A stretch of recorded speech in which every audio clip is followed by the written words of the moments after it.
I always started the segment the same way. Just my voice, low and calm, rolling out into the quiet Montana night. Welcome back to Echoes of the Quiet Father. I'm Reid Holloway, 54 years old, semi-retired forest ranger, longtime father, recent empty nester. If you're tuning in, I hope you've got a warm cup of something and nowhere else to be. That show, it wasn't anything big. Local radio, low-watt signal, mostly truckers, night owls, and a few insomniacs who like their storytelling plain and true. I wasn't trying to be profound, just honest. Most nights, I told stories about the land. The way snow settled on the spruce in mid-January. The time I helped track a lost hiker in the Bob Marshall Wilderness. Their encounters, lightning strikes, summer floods, you name it. But the story I kept circling, like an animal testing the fence, was about the boys. Nolan and Grant. I never meant to be a father. Not really. Delia and I had talked about kids, but it was always later. After her first novel.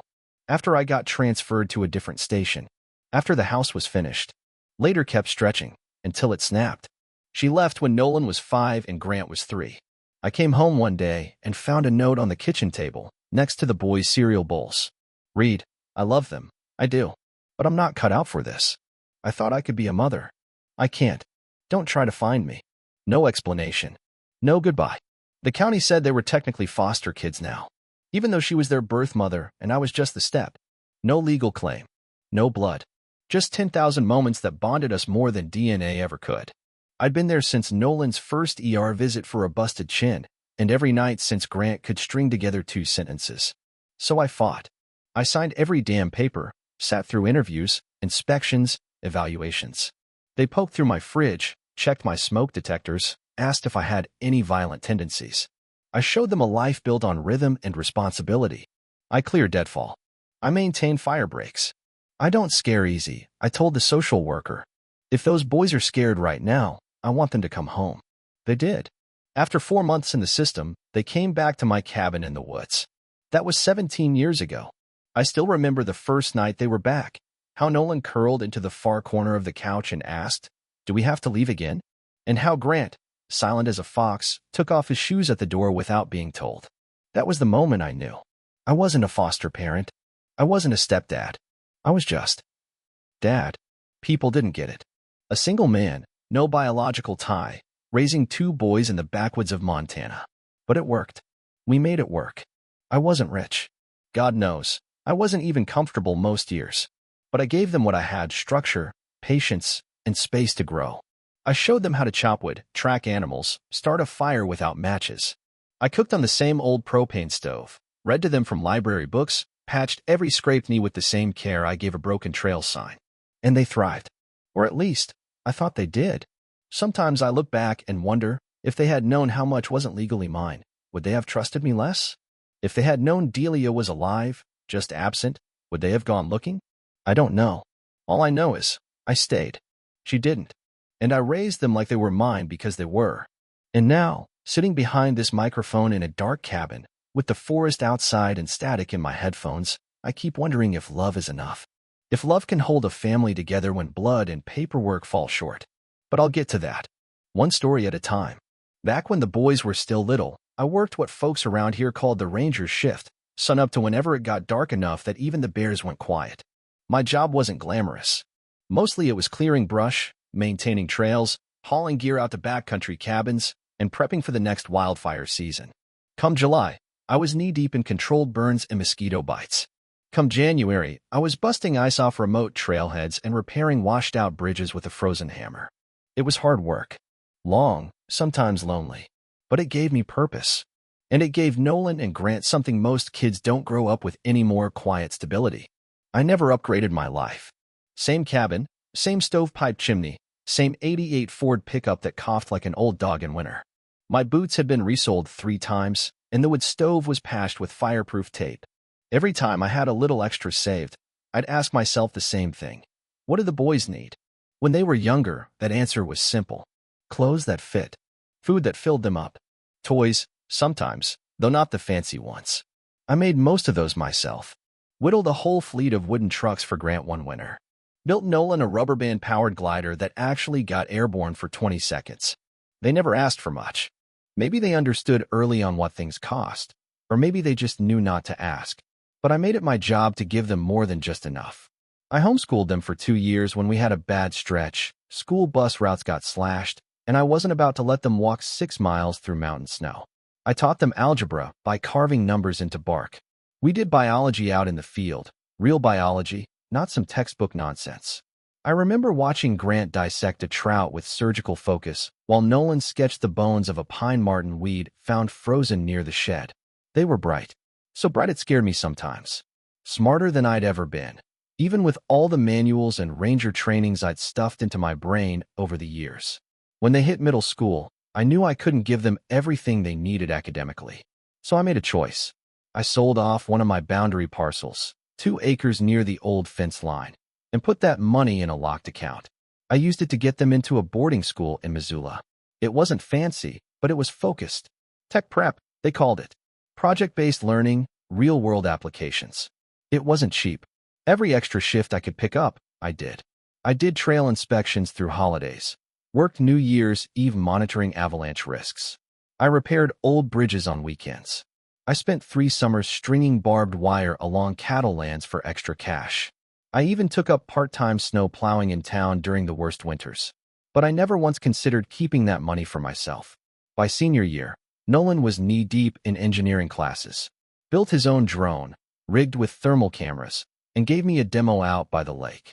Grant was into digital media, editing, sound design, motion capture. Made a short film that won a local award. I'd never seen a smile on his face like that day. It was real pride. I remember getting their school reports in the mail and reading them by lantern light. My eyes were getting worse, and the print was small, but I sat there until every word was burned into memory. I didn't tell many people what I was doing. Folks in town assumed I was living off ranger pensions, or maybe thought I'd hit some backwoods lottery. Let them think what they wanted. Truth was, I was still eating off the same set of tin plates I'd had since '93. Still patching my jeans with duct tape when they tore. Still walking to the general store instead of fixing the busted fuel pump in the truck. Because that money, that dream, it was theirs. Sometimes I'd walk into their empty bedroom and just stand there, taking it all in. The twin beds, still neatly made. The shelves lined with books and trophies. Grant's camera tripod leaning against the wall. Nolan's old model rockets collecting dust in the corner. I didn't regret a single sacrifice. But even back then, a quiet voice in my head started asking questions I didn't want to answer. What happens when they leave for good? When all you've done isn't enough to keep them close? I shook it off. Told myself I was being dramatic. I had raised them right. Taught them decency, hard work, how to survive in a world that doesn't always bend in your favor. I was sure they'd remember that. I was sure they'd remember me. The first time I saw Delia again, she was wearing city boots that probably cost more than my truck was worth. Patent leather, sharp heels, the kind of footwear that wouldn't last 5 minutes on gravel. She stood outside my cabin like she'd just stepped off a magazine cover. Perfect hair, flawless skin, a smile stretched tight over teeth too white to be real. "Hey, Reid," she said, like we were old friends catching up at the co-op. Long time. That was an understatement. I hadn't laid eyes on her in nearly 16 years. And now here she was, standing at the edge of my porch, holding a coffee I knew wasn't from anywhere around here. Standing next to her was Clive. Clive was the kind of man who wore suits that didn't wrinkle and cologne you could smell before he entered a room. He gave me one of those handshakes that felt like a press release. Polished, shallow, meaningless. "Heard a lot about you," he said. "Looking forward to meeting the boys." I didn't know what pissed me off more, the fact that he called them the boys like they were a new client, or the way Delia beamed at him while he said it. They didn't stay long. Said they were just passing through on a Western road trip. That phrase alone told me all I needed to know. Folks like Clive didn't pass through. They scheduled. They scoped. They calculated. I watched their car, a sleek black Tesla with vanity plates, glide down my dirt road, tires barely making a sound. I stood there long after the dust settled, the air tasting like burnt ozone and something sour. Nolan and Grant were polite when I told them their mother had visited. Polite in that tight way that lets you know there's more going on under the surface. "Oh," Nolan had said, tapping his phone screen. "Cool, I guess." Grant nodded. "She messaged me last month. Wanted to grab lunch when we're in Seattle next." I stared at him. "You didn't think to mention that?" He shrugged. "Didn't know if it would happen. But it did. And then it kept happening. At first, it was casual. Texts, lunches, the occasional Zoom call. Then Clive got involved. He started mentoring Nolan, reviewing his prototypes, connecting him with tech incubators on the coast.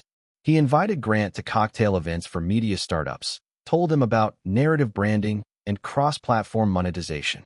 Words that didn't mean a damn thing to me, but made Grant's eyes light up. I tried to stay out of it. I told myself it was good for them to network, to see more of the world. But something shifted, gradually like tree rot. At first, it's invisible. Then one day, the whole damn thing falls over in a storm. The calls came less often. Texts turned short. They started referring to me in the past tense. Yeah, back when we lived up north. Dad used to talk about stuff like that. Used to. Then came the hunting trip. I planned it 6 months out. A full weekend in the Bitterroots. Just the three of us, like old times. I cleared my calendar, tuned up the truck, prepped the old campsite where we used to fry trout and sleep under pine branches. I even found the mess kits they'd carved their names into when they were 12.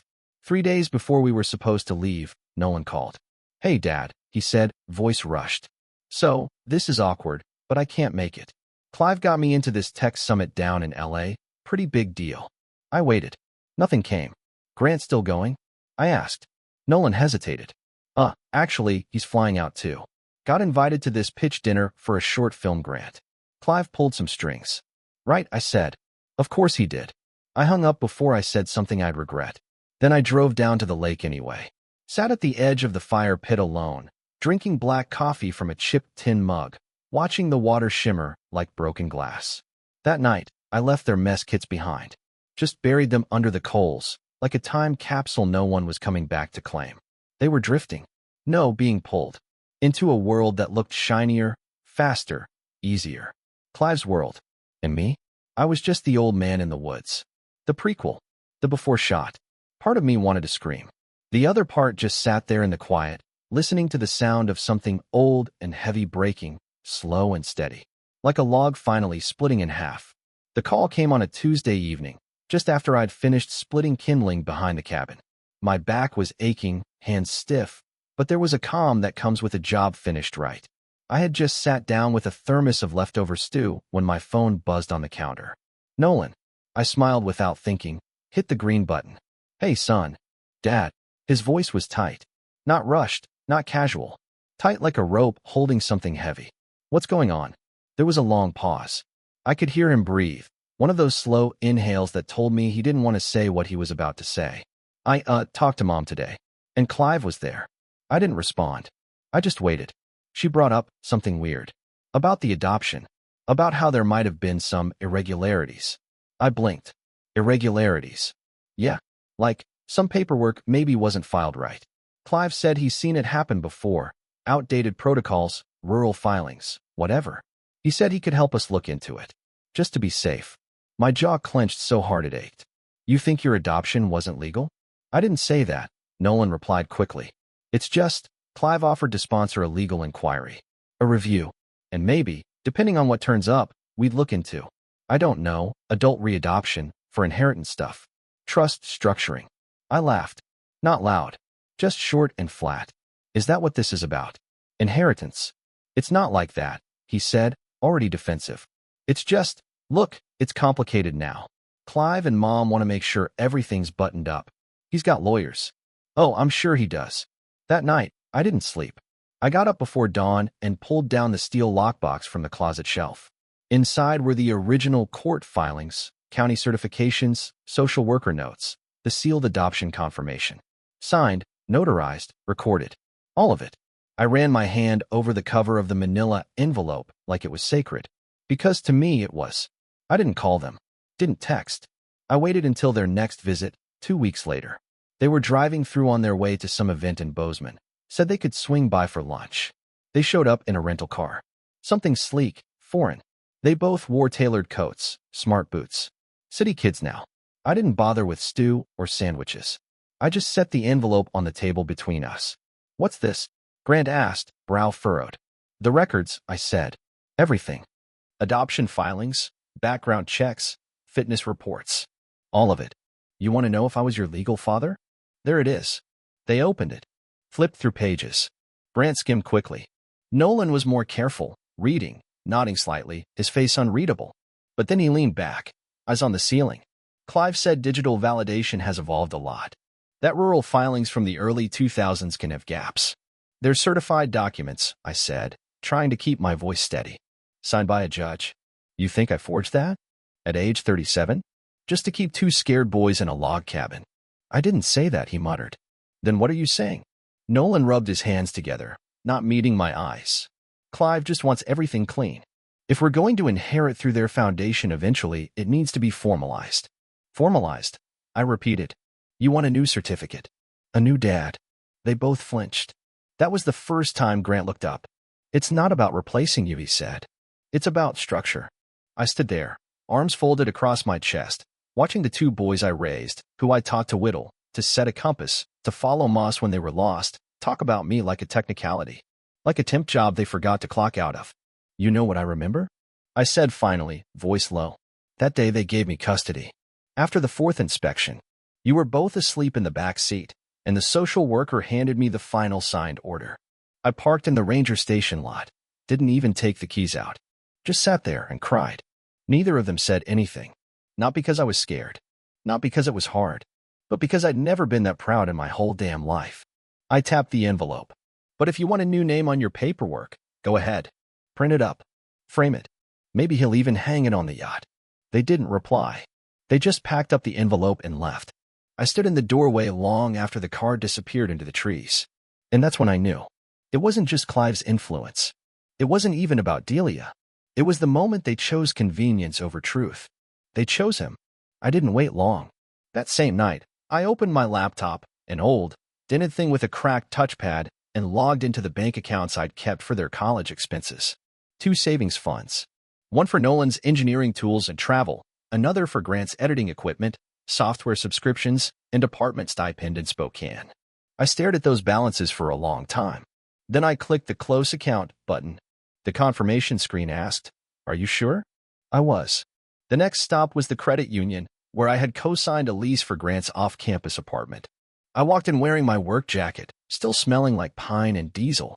Took a seat across from a tired-looking teller and said calmly, "I'd like to remove myself as guarantor." She blinked, confused. "Are you sure, Mr. Holloway? You're the primary co-signer. Removing yourself would void the lease unless the secondary qualifies independently." "That's fine." She tried again. "It could impact the renter's situation. They may need to vacate." "That's fine," I repeated. An hour later, I was back at the cabin. I sat at the kitchen table, turned on the desk lamp, and opened my email. I didn't pace. I didn't draft and delete. I just typed it straight through. Subject, moving forward. To Nolan Holloway, Grant Holloway. You've made your decision about who you consider family. I respect that.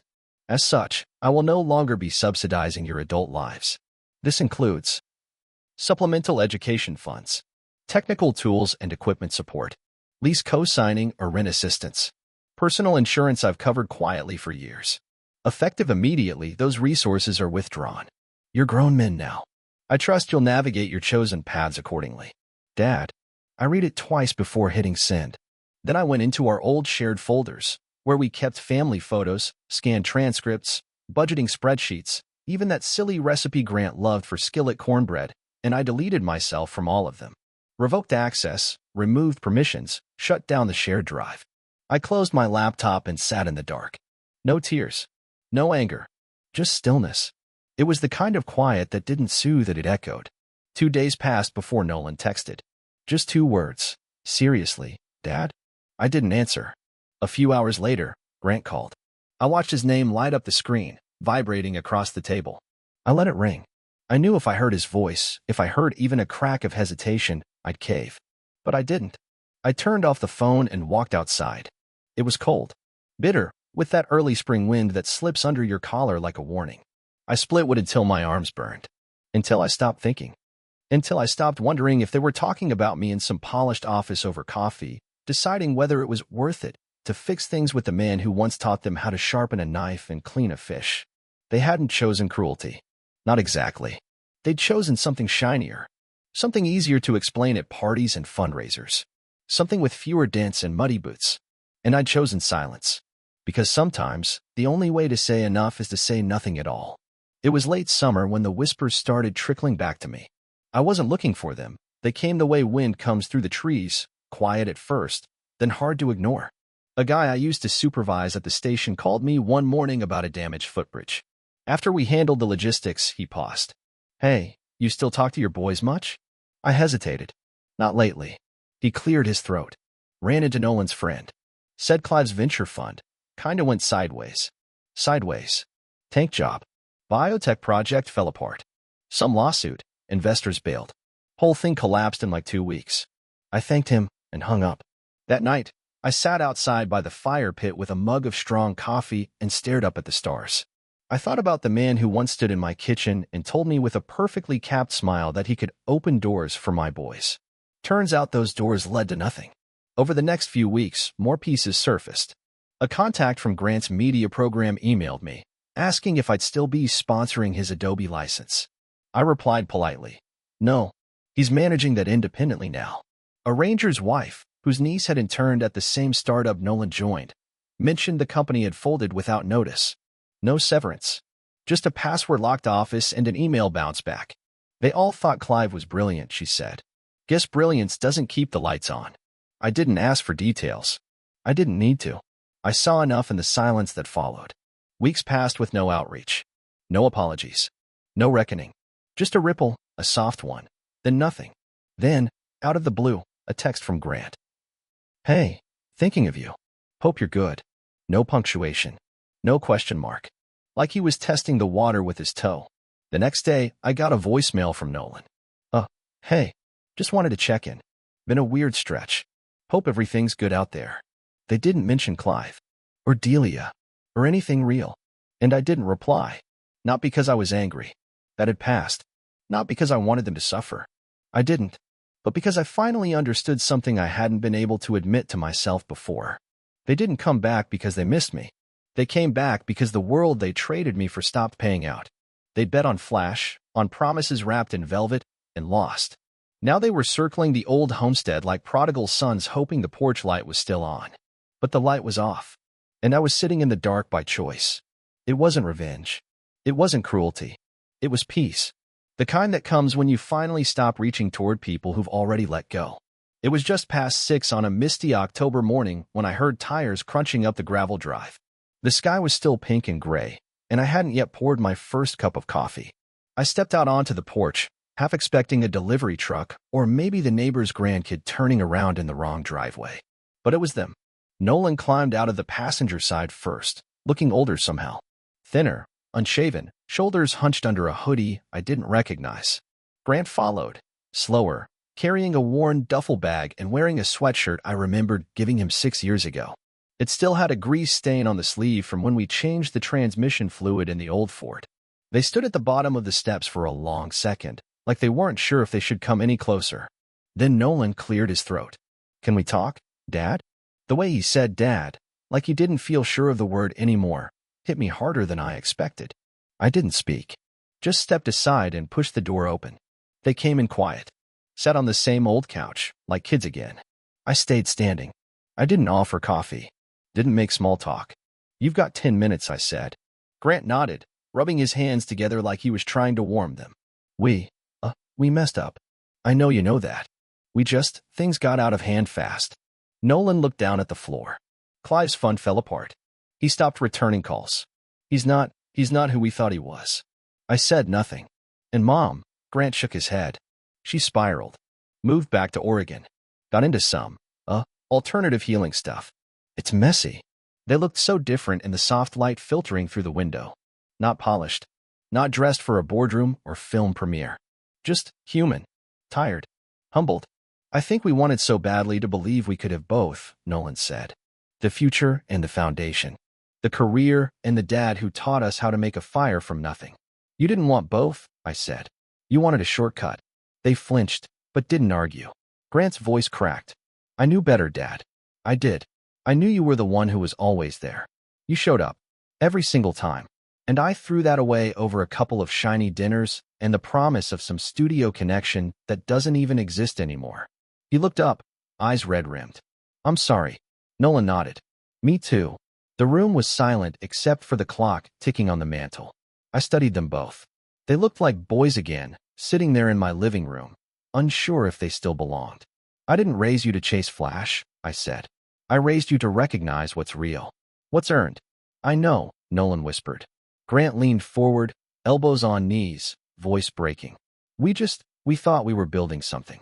Turns out we were just renting it. That got a flicker of something in me. Not forgiveness. Not yet.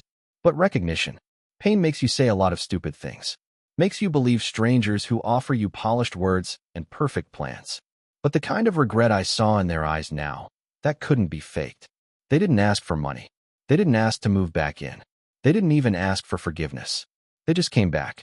And for now, that was enough to keep the door open. Just a crack. I didn't speak right away. The boys sat there, hunched forward like school kids waiting for a lecture, their eyes flicking up at me and then away. The silence stretched until it felt like part of the room. A long breath of stillness neither of them knew how to break. Finally, I moved to the chair across from them. Sat down, leaned back, kept my arms crossed. You dismissed legal truth, I said, my voice calm, almost quiet. For an easy lie, because it felt modern, efficient, more sophisticated. They didn't speak, didn't dare. I turned to Nolan first.